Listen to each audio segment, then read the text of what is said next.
नमस्कार, मैं हूं प्रकाश श्रीवास्तव। हमारा खास कार्यक्रम पूरा सच में आपका स्वागत है।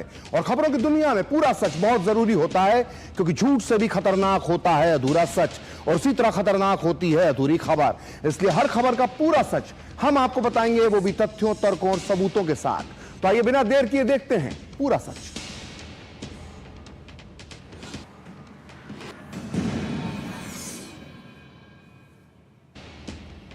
तो इस देश में सियासत की साजिश खत्म होने का नाम ही नहीं लेती है। ताजा मामला नए वक्फ बिल से जुड़ा हुआ है, जिसके नाम पर अब मुसलमानों को भड़काया जा रहा है। इन नेताओं का एक ही मकसद है, वक्फ बोर्ड के नाम पर मुसलमानों को भड़काओ और फिर उनके वोट पाओ। बीजेपी का आरोप है कि आज इसी मकसद से पटना में नए वक्फ बिल के खिलाफ एक प्रदर्शन का आयोजन किया गया, जिसका आयोजक जो था वो all India Muslim personal law board था। लेकिन इसमें लालू और तेजस्वी यादव की पार्टी आरजेडी ने बहुत बढ़ चढ़कर हिस्सा लिया। अब सवाल उठता है कि क्या मुस्लिम वोटों के लिए देश की शांति से खिलवाड़ किया जाएगा? क्या मुस्लिम पर्सनल लॉ बोर्ड हमेशा उन सुधारवादी कदमों का विरोध करेगा जो मुसलमानों की भलाई के लिए सरकार उठाती है? इसलिए आज पूरा सच में हम आपको बताएंगे आरजेडी के मुस्लिम वोट बैंक की प्यास का पूरा सच। साथ ही आपको बताएंगे कि मुस्लिम पर्सनल बोर्ड की वक्फ पर क्या है पर्सनल फायदे वाली सोच। और इसके अलावा आज हम आपको बताएंगे वो फॉर्मूला जिससे वक्फ बोर्ड की आय 1000 गुना बढ़ सकती है, और ये कमाई काम आएगी गरीब पिछड़े मुसलमानों के लिए। तो देखते हैं पूरा सच पूरे विस्तार के साथ। तो वक्फ संशोधन विधेयक को लेकर पूरे देश में सियासत गर्म है। All India Muslim personal law board समेत मुस्लिम संगठनों ने कुछ दिन पहले दिल्ली के जंतर मंतर पर प्रदर्शन किया था, और आज बिहार की राजधानी पटना में सड़कों पर ये लोग उतरे। पटना में मुस्लिम संगठनों का प्रदर्शन इसलिए अहम है क्योंकि बिहार में इसी साल विधानसभा चुनाव होने वाले हैं, और यही वजह है कि विधानसभा चुनाव की दहलीज पर खड़े बिहार में आरजेडी सुप्रीमो लालू प्रसाद यादव, तेजस्वी यादव मुसलमानों को खुश करने का कोई भी अवसर नहीं छोड़ना चाहते। इसलिए लालू यादव और तेजस्वी वक्फ बिल के खिलाफ मुस्लिम संगठनों के इस प्रदर्शन को समर्थन देने के लिए खुलकर मैदान में आ गए। बीमार होने के बाद भी लालू यादव लड़खड़ाते कदमों से वक्फ संशोधन विधेयक का विरोध करने पहुंचे, और तेजस्वी यादव समेत आरजेडी के कई बड़े नेता भी उनके साथ थे। वहीं जन सुराज के संस्थापक प्रशांत किशोर, ओवैसी की एआईएमआईएम और अखिलेश यादव की समाजवादी पार्टी समेत कई विपक्षी दल प्रदर्शन में शामिल होने के लिए पहुंचे। और वैसे तो कांग्रेस भी इस बिल का विरोध कर रही है, लेकिन कांग्रेस विधायक प्रतिमा दास को छोड़ दें तो बिहार कांग्रेस का कोई भी बड़ा नेता इस प्रदर्शन में दिखाई नहीं दिया। इस मौके पर तेजस्वी यादव ने कहा कि हम सत्ता में रहें या ना रहें, ये बिल पास नहीं होने देंगे। आप भी सुनिए इस मौके पर आरजेडी, एआईएमआईएम और सपा नेताओं ने क्या कहा, फिर हम आपको बताएंगे वक्फ बिल पर विपक्ष की सियासत का क्या है पूरा सच। जनता दल, हम लोगों के नेता लालू प्रसाद यादव जी आज यहां बीमार अवस्था में भी आप लोगों का साथ देने यहां हम सब लोग आपके हाथों को मजबूत करने के लिए यहां पहुंचे हैं। एक होकर के हम लोग लड़े तो इंशाअल्लाह हम लोगों की जीत तय है, और हम लोग संविधान को बचाने का काम करें। किसी भी कीमत पे नागपुरिया कानून को हम लोग लागू नहीं होने देंगे। अभी तो एक सिंबॉलिक धरना है, पूरे मुल्क में चप्पे चप्पे में धरना होगा।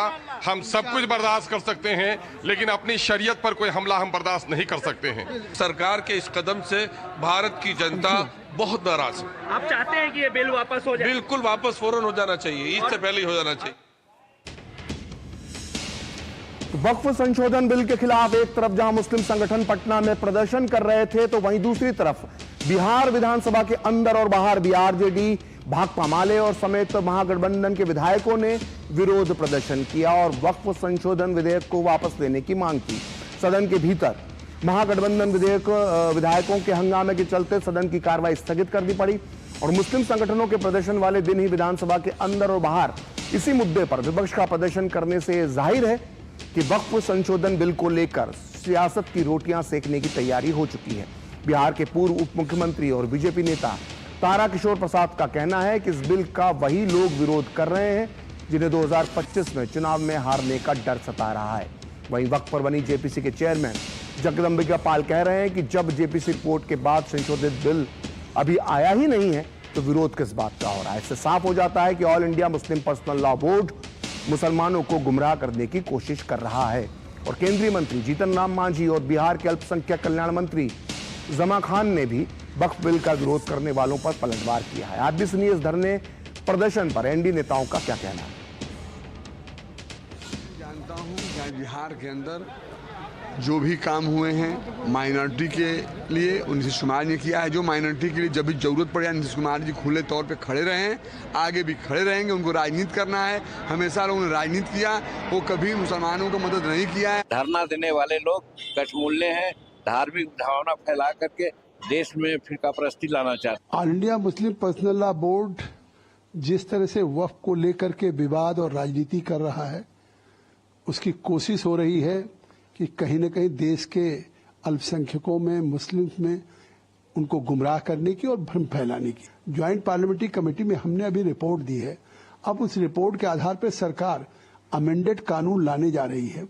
अभी कानून आया नहीं अमेंडेड कानून, और उसके पहले जिस तरह से एक सोची समझी रणनीति के तहत आज पटना जा रहे हैं, जबकि सरकार साफ कर चुकी है कि हम इसमें अमेंडमेंट इसलिए ला रहे हैं कि उस वक्त की प्रॉपर्टी का जो इनकम है उसका फायदा गरीबों को मिले, अल्पसंख्यकों को मिले, पसमानदा को मिले, बच्चों को मिले।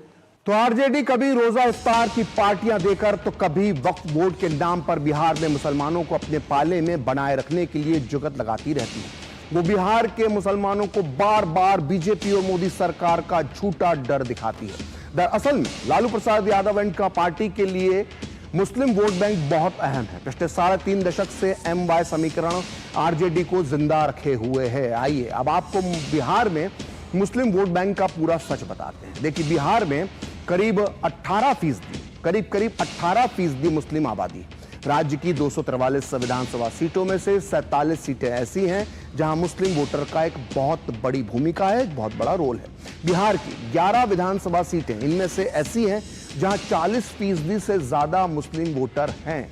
वहीं 7 सीटों पर 30 से 40% से ज्यादा मुस्लिम वोटर हैं। और इसके अलावा 29 विधानसभा सीटें ऐसी हैं जहां पर 20 से 30% के बीच मुस्लिम मतदाता हैं। और इस तरह मुस्लिम वोट बैंक बिहार में किसी भी पार्टी का खेल बनाने और बिगाड़ने की ताकत रखता है। और 2020 के विधानसभा चुनाव में 19 मुस्लिम विधायक चुनकर आए थे, जिसमें से ओवैसी की पार्टी AIMIM के 5 विधायक थे। वहीं अन्य पार्टियों से जीते मुस्लिम उम्मीदवारों की बात करें तो आरजेडी से 8, कांग्रेस से 4, भाकपा माले से 1 और BSP से 1 मुस्लिम उम्मीदवार ने जीत दर्ज की थी। तो यह है बिहार में मुस्लिम वोटर का गणित। बिहार में मुस्लिम वोटर लंबे समय तक कांग्रेस के साथ रहा, लेकिन 1990 के बाद ये वोट बैंक कांग्रेस से दूर चला गया। इसके बाद लालू प्रसाद यादव ने आरजेडी का जब गठन किया तो मुस्लिम वोटों का बड़ा हिस्सा उनके साथ जुड़ गया। लालू यादव के साथ मुसलमानों को जोड़ने की एक बड़ी वजह जो थी, मुसलमान जो जुड़े उसकी एक बहुत बड़ी वजह यह थी कि 1989 में जो भागलपुर का जो सांप्रदायिक दंगा हुआ था, उसे लेकर बिहार के मुसलमान कांग्रेस से नाराज हो गए थे। अब आइए देखते हैं कि बिहार का मुस्लिम वोट बैंक जो है वो किसे मिलता है। तो CSDS के आंकड़ों की माने तो 2020 के बिहार विधानसभा चुनाव में 77% मुस्लिम मतदाताओं ने महागठबंधन को वोट किया। वहीं बिहार के 11% मुसलमानों का वोट ओवैसी की पार्टी AIMIM को मिला। और 2020 के विधानसभा चुनावों में 12% जो बचा हुआ मुस्लिम वोट था वो JDU, BJP और BSP जैसे जो दल थे उनके बीच में बंट गया। और खास बात यह है कि इन चुनावों में JDU ने, जनता दल यूनाइटेड ने 11 मुस्लिम कैंडिडेट को टिकट दिया था, लेकिन उन सभी को हार का सामना करना पड़ा। तो इससे आप समझ गए होंगे कि मुस्लिम वोट बैंक आरजेडी के लिए कितना महत्वपूर्ण है। तो अब बिहार विधानसभा चुनाव नजदीक है, तो वक्फ संशोधन बिल पर all India Muslim personal law board जैसे मुस्लिम संगठन JDU और मुख्यमंत्री नीतीश कुमार पर दबाव बनाने के लिए सियासत कर रहे हैं। बोर्ड से जुड़े धार्मिक नेताओं का कहना है कि यह धरना बीजेपी की सहयोगी पार्टियों पर प्रेशर बनाने का एक प्रयास है ताकि वे इस बिल के समर्थन से पीछे हट जाएं। लेकिन दिल्ली हज कमेटी की अध्यक्ष कौसर जहां का कहना है कि वक्फ बिल का विरोध करने वाले वही लोग हैं जो धर्म के नाम पर अपनी दुकान चलाना चाहते हैं। आप तमाम हजरात ने रमजान के इस मुबारक महीने में रोजे की हालत में यहाँ शरीक होकर ये पैगाम दे दिया है कि एक ईमान वाला, एक मुसलमान किसी भी कीमत पर वक्त तरमीम बिल को मानने को तैयार नहीं है। देखिए, जिस दौर में संसद चल रही है तो ये सड़कों पर धरना प्रदर्शन करने का तो कोई मतलब ही नहीं है। आपको अपनी बात रखनी है, संसद में अपनी बात आप रखिए, आपकी बात सुनी जाएगी।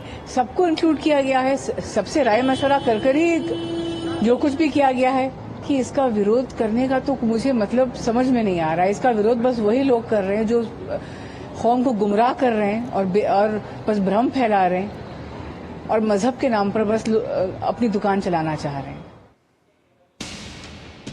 तो नए वक्फ बिल का विरोध करने के लिए इस समय सबसे आगे है all India Muslim personal law board यानी AIMPLB। ये संगठन दावा करता है कि इसका गठन मुस्लिम हितों की रक्षा के लिए हुआ है, लेकिन हकीकत में मुस्लिम पर्सनल लॉ बोर्ड हर उस कदम का विरोध करता है जो मुसलमानों की भलाई के लिए या मुस्लिम समाज में सुधार के लिए उठाया जाता है। इतना ही नहीं, बोर्ड पर यह आरोप है कि उसने हमेशा मुस्लिम समाज को भड़काने का काम किया है। आरोप तो यह भी है कि एक मुस्लिम रूढ़िवादी संगठन है ये और शरिया कानून को बढ़ावा देने का काम करता है। आइए पूरे विस्तार से all India Muslim personal law board का पूरा सच जानने की कोशिश करते हैं। आइए सबसे पहले नजर डालते हैं कि इस मुस्लिम पर्सनल लॉ बोर्ड की स्थापना किस उद्देश्य से की गई थी, और इसे समझने के लिए हमें बोर्ड की वेबसाइट को ध्यान से देखना होगा, जिसमें उर्दू में साफ तौर पर लिखा है। मैं टीम से निवेदन करूंगा ग्राफिक्स चलाएं, इसको ग्राफिक्स को देख सकते हैं। इसमें लिखा है साफ साफ बोर्ड में कि जब सरकार ने कानून बनाकर शरिया कानूनों को बेअसर करने की कोशिश की, ये लाइन लिखी हुई है इनकी वेबसाइट पर उर्दू में। ये लाइन सीधे सीधे संवैधानिक, संसदीय और लोकतांत्रिक तरीके से बनाए गए कानूनों का विरोध करना है। इस लाइन को पढ़ के आप ये समझ सकते हैं। इसके बाद मुस्लिम पर्सनल लॉ बोर्ड की वेबसाइट पर इसके उद्देश्य बताते हुए आगे लिखा है कि मुस्लिम समाज में तमाम गैर इस्लामी रस्म और रिवाज मिटाने का उद्देश्य। यहां सवाल उठता है कि क्या यह संगठन हिंदुस्तान की जो हमारी मिली जुली संस्कृति है उसको मिटाकर क्या ये अरबी ईरानी सभ्यता को हमारे ऊपर लादना चाहता है? तो ये इसका जो उद्देश्य जो है इसकी वेबसाइट पर लिखा हुआ है। तो ये AIMPLB का हम पूरा सच आपको बता रहे हैं, और अगला प्लेट में चलाने के लिए बोलूंगा ग्राफिक्स टीम को हमारी जो PCR में मौजूद है। तो all India Muslim personal law board की जो स्थापना थी वो 1973 में हुई थी, जबकि इस्लाम में जो लगातार जो कानून थे, शरिया कानून थे, उनको लेकर इन्होंने मंथन किया और 1973 में इसकी स्थापना हुई। आइए अब आपको बताते हैं कि इसका गठन क्यों, कब और कैसे हुआ। देखिए, all India Muslim personal law board की स्थापना 1973 में हुई थी, जो हमने आपको बताया, और उस समय की इंदिरा गांधी की सरकार दत्तक ग्रहण विधेयक संसद में लेकर आई थी। इस बिल का विरोध करने के लिए all India Muslim personal law board का गठन किया गया, और इसके बाद भी बोर्ड की जो रूढ़िवादी सोच थी वो जो है वो इसके बाद जारी रही। इसने 80 के दशक में शाहबानो केस में सुप्रीम कोर्ट के फैसले के बाद तत्कालीन राजीव गांधी सरकार पर आंदोलन कर दबाव डाला और संसद में नया कानून बनवाकर सुप्रीम कोर्ट के फैसले को बदलवा दिया। और इतना ही नहीं, ये जो मुस्लिम पर्सनल लॉ बोर्ड है इसने 2019 में ट्रिपल तलाक का विरोध किया, जबकि ये मुस्लिम समाज में सुधार के लिए एक बड़ा कदम था। इसके अलावा मुस्लिम पर्सनल लॉ बोर्ड ने CAA को लेकर भी देश भर में जमकर विरोध प्रदर्शन किए, जबकि यह कानून नागरिकता देने का कानून था, ना कि लेने का कानून था। बोर्ड ने अयोध्या के राम मंदिर का भी विरोध किया और लंबी कानूनी लड़ाई लड़ी। आरोप है कि अयोध्या विवाद पर जब भी कोई समझौते की बात चली, मुस्लिम पर्सनल लॉ बोर्ड ने इसमें अड़ंगा डाला। इसके अलावा मुस्लिम पर्सनल लॉ बोर्ड काशी और मथुरा के विवादों में भी एक पार्टी है। अब AIMPLB का स्ट्रक्चर देखिए। बोर्ड का अध्यक्ष ज्यादातर सुन्नी संप्रदाय के देवबंदी या फिर नदवी फिरके से आते हैं। बोर्ड पर आरोप लगते हैं कि इसमें पदाधिकारियों के चयन में परिवारवाद चलाया जाता है। वैसे तो यह कहा जाता है कि इस्लाम में कोई जाति नहीं होती है, लेकिन भारतीय मुस्लिम समाज में भी जाति प्रथा है, और यहाँ अशराफ और पसमानदा समाज में यह मुस्लिम समाज बटा हुआ है, यानी अगड़ों और पिछड़ों के बीच बटा हुआ है। मुस्लिम पर्सनल लॉ बोर्ड पर आरोप है कि अक्सर अशराफ यानी उच्च वर्ण के मुसलमानों के हितों को आगे बढ़ाता है और पिछड़े हुए पसमानदा समाज की यहां पर अनदेखी होती है। इस बीच उत्तर प्रदेश के सीएम योगी आदित्यनाथ ने वक्फ बोर्ड को लेकर बड़ा बयान दिया है। उन्होंने कहा है कि पहले वक्फ बोर्ड जिस जमीन को अपना कह देता था वो जमीन उसकी हो जाती थी, लेकिन अब यह नहीं चलेगा। वक्फ के नाम पर संपत्ति पर कब्जा नहीं किया जा सकता। सीएम योगी ने वक्फ संशोधन बिल को आज की जरूरत बताया और कहा कि इससे देश का भी हित होगा और मुसलमानों का भी हित होगा। अलग अलग समय में इन्होंने वक्फ के नाम पर तमाम प्रकार के उल जलूल फैसले लिए हैं, खास तौर पर कि वक्फ जिस लैंड को कह देगी कि उनकी है, उनकी मान ली जाएगी। हम बहुचक हैं जी, ये कौन सा आदेश है?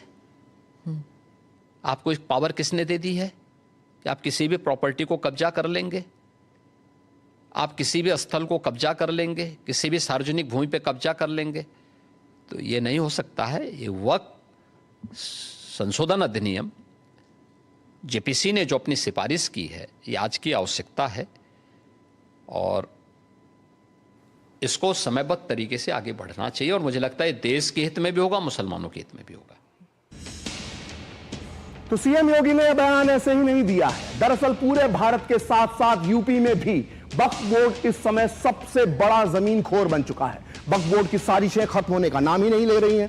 देश में जमीन के मामले में वक्फ बोर्ड तीसरे नंबर पर है, लेकिन ऐसा लगता है कि वक्फ पूरे देश को ही अपनी संपत्ति बनाने पर तुला हुआ है। देश के सबसे बड़े राज्य उत्तर प्रदेश का भी यही हाल है। ध्यान से देखिए इन तीन तस्वीरों को। ये तीनों तस्वीरें उत्तर प्रदेश की हैं, लेकिन अब इन तस्वीरों में आप देख सकते हैं कि इमारतों को, जो इमारतें दिखाई दे रही हैं, उन्हें पूरा देश पहचानता है। और अब इन तीन इमारतों को वक्फ बोर्ड हड़पने की भी फिराक में है। वो पूरी बेशर्मी के साथ इन पर अपना दावा ठोक रहा है। आप देख सकते हैं लखनऊ का बड़ा इमामबाड़ा है, यह लखनऊ का छोटा इमामबाड़ा है और तीसरी तस्वीर में अयोध्या का मशहूर बहू बेगम का मकबरा है।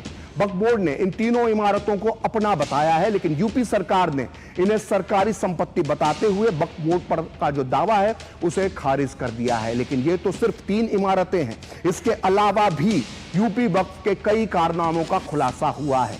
ऐसे ऐसे कारनामे जिन्हें सुनकर आप दंग रह जाएंगे।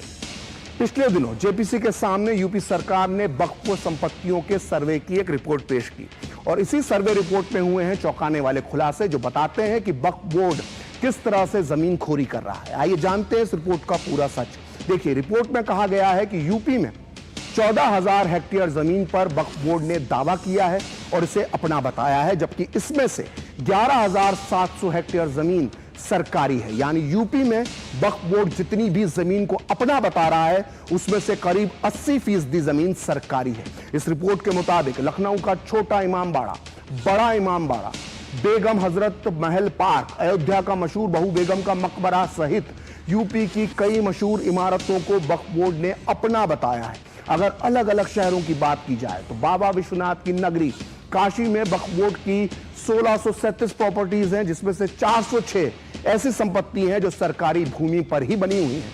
वहीं कानपुर में वक्फ की कुल 1670 संपत्तियों की पहचान हुई है, जिसमें से 548 सरकारी हैं। कौशाम्बी जिले में सर्वे के दौरान 413 जमीनों का पता चला जिन पर वक्फ बोर्ड का कब्जा है और इन जमीनों के ज्यादातर हिस्सों में ईदगाह, कब्रिस्तान, दरगाह और करबला के मैदान बने हुए हैं, लेकिन राजस्व रिकॉर्ड में यह जमीन ग्राम समाज की यानी सरकारी जमीन पाई गई। बाराबंकी जिले में 108 हेक्टेयर सरकारी जमीन पर वक्फ का कब्जा मिला है। संत कबीर नगर जिले में वक्फ बोर्ड के पास ऐसी 203 संपत्तियां पाई गई हैं जो सरकारी जमीन पर हैं। वहीं बरेली जिले में वक्फ की करीब 3171 संपत्तियां हैं और इनमें से 100 संपत्तियां जांच के दायरे में हैं। लेकिन हद तो तब पार हो गई जब ऑल इंडिया मुस्लिम जमात के राष्ट्रीय अध्यक्ष मौलाना शहाबुद्दीन रिजवी ने प्रयागराज में महाकुंभ आयोजन के स्थल की जमीन पर ही वक्फ का दावा ठोक दिया, जिसका जिक्र योगी आदित्यनाथ ने भी किया है। इसके अलावा जेपीसी रिपोर्ट के मुताबिक वक्फ बोर्ड ने जिन संपत्तियों पर दावा किया है उसके मुताबिक शाहजहांपुर में 2589 संपत्तियां दर्ज हैं, जिनमें से 2371 सरकारी संपत्तियां हैं। इसी तरह रामपुर में 3365 वक्फ संपत्तियां हैं, जिनमें से 2363 सरकारी संपत्ति होने की बात सामने आई है। रामनगरी अयोध्या में भी वक्फ ने 3652 संपत्तियों पर दावा किया है, जिनमें से 2116 सार्वजनिक संपत्ति होने की बात सामने आई है। जौनपुर में 67 में से 2096 सरकारी जमीनों पर ये जो वक्फ प्रॉपर्टी है वो स्थित है, जबकि बरेली में 3499 वक्फ संपत्तियों में से 2000 सरकारी जमीनों पर बनी हुई हैं। वहीं लखीमपुर खीरी में 1792, बुलंदशहर में 1778, फतेहपुर में 1610, सीतापुर में 1581, आजमगढ़ में 1575, सहारनपुर में 1497 संपत्तियां ऐसी हैं जो सरकारी जमीन पर बनी हुई हैं। तो वक्फ बोर्ड के पास पूरे भारत में 8,70,000 से ज्यादा संपत्तियां हैं, जो करीब 9,40,000 एकड़ में फैली हुई हैं। इन सारी संपत्तियों का अनुमानित मूल्य लगभग 1.2 लाख करोड़ रुपए है, लेकिन इसके बाद भी इन संपत्तियों से ना के बराबर इनकम होती है। इसकी वजह है वक्फ बोर्ड में चलने वाली धांधलियां, लेकिन नए बिल के बाद ये सारी धांधलियां आसानी से दूर हो जाएंगी और जाहिर तौर पर इससे वक्फ बोर्ड को करोड़ों अरबों रुपए की आय होगी, जो सीधे सीधे मुस्लिम समाज के विकास में ही काम आएगी। इस बात को सच्चर कमेटी ने भी माना था। आपको बता दें कि पूर्व प्रधानमंत्री मनमोहन सिंह की सरकार ने 2005 में मुस्लिम समुदाय की आर्थिक सामाजिक स्थिति के अध्ययन के लिए सच्चर कमेटी का गठन किया था। इस कमेटी ने मुस्लिम समुदाय की स्थिति बेहतर करने के लिए कई सुझाव दिए थे और इसमें वक्फ बोर्ड में सुधार के भी सुझाव थे। तो 2005 में कमेटी की रिपोर्ट में कहा गया कि वक्फ बोर्ड की जितनी भी प्रॉपर्टी है उससे सिर्फ 163 करोड़ रुपए की ही आमदनी होती है। सोचिए, 163 करोड़ रुपए, ये 2005 की बात है। अगर सही तरीके से इन संपत्तियों को मैनेज किया जाए, सच्चर कमेटी ने लिखा था, तो इससे 12,000 करोड़ रुपए सालाना इकट्ठा हो सकते हैं। ध्यान दीजिए, ये आंकड़ा 20 साल पुराना है, 2005 के आसपास का। सोचिए, आज के समय में इससे कहीं ज्यादा कमाई हो सकती है, जिससे मुस्लिम समुदाय की स्थिति बेहतर करने के लिए काफी आर्थिक मदद मिलेगी। लेकिन वर्तमान में हाल बहुत बुरा है। वक्फ प्रॉपर्टी से होने वाली कुल आय में 2019 से 2024 के बीच 5 सालों की अगर हम बात करें तो 99% की भारी गिरावट देखी गई है, जबकि इस दौरान वक्फ संपत्तियों की संख्या में लगातार बढ़ोतरी होती रही। यानी संपत्तियां बढ़ रही हैं लेकिन आय कम हो रही है। सोचिए कितना गजब बही खाता है। अगर पिछले साल की बात करें तो वक्फ संपत्तियों से कुल नेट इनकम, शुद्ध आय, सिर्फ और सिर्फ 1,26,00,000 रुपए की हुई है। सोचिए, कहां तो कुल संपत्ति का मूल्य है 1.2 लाख करोड़ रुपए और आय कितनी हो रही है? सिर्फ और सिर्फ 1,26,00,000 रुपए की। अब आगे और सुनिए, वक्फ की संपत्तियां पूरे भारत में, फिर भी इसकी जो मुट्ठी भर कमाई होती है वो भी सिर्फ 3 राज्यों से आई। बाकी के राज्यों के वक्फ बोर्ड ने अपनी कमाई 0 यानी शून्य बताई। तो आप समझ सकते हैं कि वक्फ बोर्ड में कितना बड़ा खेल चल रहा है। तो इसमें कोई शक नहीं कि अगर वक्फ बोर्ड अपनी संपत्तियों की ईमानदारी से देखभाल करे और उससे होने वाली कमाई को मुस्लिम समाज के विकास में लगाए तो इससे पूरे मुस्लिम समाज की तस्वीर बदल सकती है।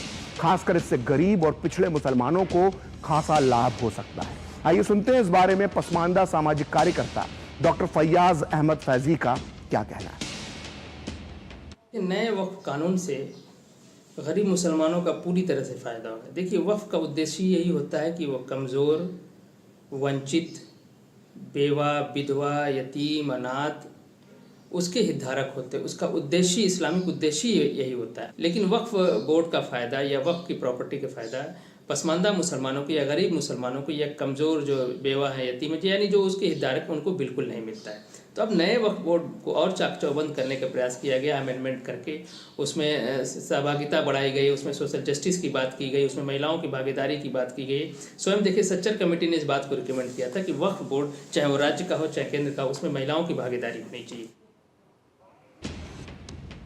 तो पूरा सच में वक्त है ब्रेक का, और ब्रेक के बाद बताएंगे वक्फ संपत्ति के सही इस्तेमाल से कैसे बदल सकती है मुस्लिम समाज की तस्वीर।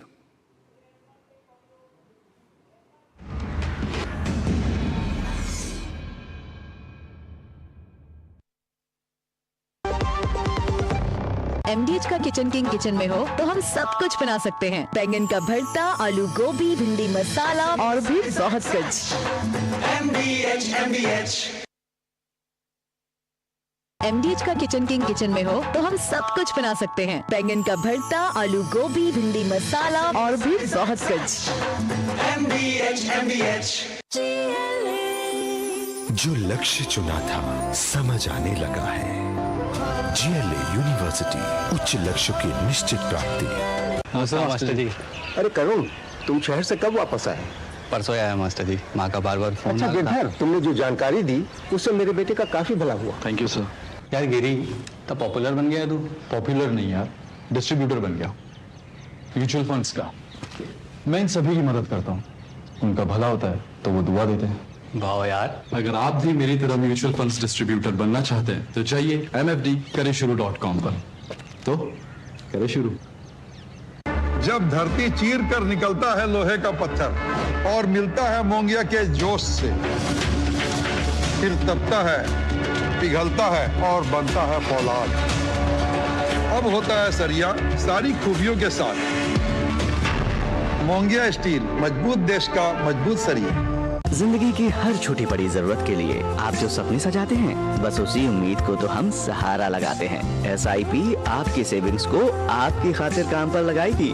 आज ही अपनी पहली SIP की शुरुआत करें। अधिक जानकारी के लिए अपने वित्तीय सलाहकार से परामर्श करें। LIC म्यूचुअल फंड द्वारा निवेशक शिक्षा की एक पहल। म्यूचुअल फंड निवेश बाजार के जोखिम के अधीन है। योजना से संबंधित सभी दस्तावेजों को ध्यान से पढ़ें। एक ऐसा तबका जो रिटायरमेंट के बारे में आज भी बिल्कुल नहीं सोचता, वो है औरतें। औरतें कमा के भी वल्नरेबल हैं। सो NPS एक इक्वालिटी ला रहा है। हम सब एक बराबर प्लेटफॉर्म पे हैं। अपने बेहतर कल को सुनिश्चित करने के लिए NPS जरूरी है। गोल्डी मसाले के 100 ग्राम के स्पेशल पैक्स में फ्रेशनेस लॉक है। ऐसे गोल्डी मसाले, जहां जाएं रिश्ते बनाएं।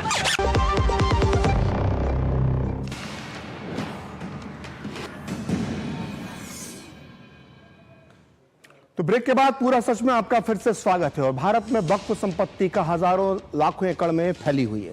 ना केवल इस संपत्ति का बेहिसाब इसकी कीमत है, बल्कि अगर इसकी जो आय का इस्तेमाल अगर देश और मुस्लिम समाज के लिए किया जाए तो पूरी तस्वीर जो है वो बदल सकती है। लेकिन ये आय तभी बढ़ेगी जब नया वक्फ बिल आ जाएगा। मिसाल के तौर पर एक स्कूल खोलने के लिए लगभग 5 से 10 करोड़ रुपए की जरूरत होती है। मान लें औसत खर्चा 7.5 करोड़ रुपए प्रति स्कूल के हिसाब से हो तो 10,000 करोड़ रुपए में लगभग 1300 से अधिक स्कूल खोले जा सकते हैं। कॉलेज खोलने में 20 से 25 करोड़ रुपए का खर्चा आता है। अगर 25,000 करोड़ रुपए से लगभग अंदाजा लगाएं तो करीब करीब 1,000 कॉलेज खोले जा सकते हैं। एक अस्पताल खोलने में करीब 50 करोड़ रुपए की लागत लगती है। अगर 50,000 करोड़ रुपए का उपयोग किया जाए तो लगभग 1,000 अस्पताल खोले जा सकते हैं। और अगर वक्फ की संपत्ति से लगभग 1 लाख करोड़ रुपए का इस्तेमाल किया जाए तो इससे 1300 स्कूल, 1,000 कॉलेज और 1,000 अस्पताल खोले जा सकते हैं। इससे लाखों लोगों को शिक्षा और स्वास्थ्य सेवाओं का लाभ मिल सकता है और ये अल्पसंख्यक समुदाय के कल्याण में एक बहुत बड़ा रोल निभा सकता है। सरकार का भी यही कहना है कि वक्फ बोर्ड के नियमों में सुधार लाने का मकसद लोगों की भलाई करना है। तो आज पूरा सच में इतना ही। कल फिर होगी आपसे मुलाकात अपने इस खास कार्यक्रम पूरा सच में किसी और मुद्दे की पड़ताल के साथ। तो मुझे और मेरी पूरी टीम को दीजिए अनुमति। नमस्कार।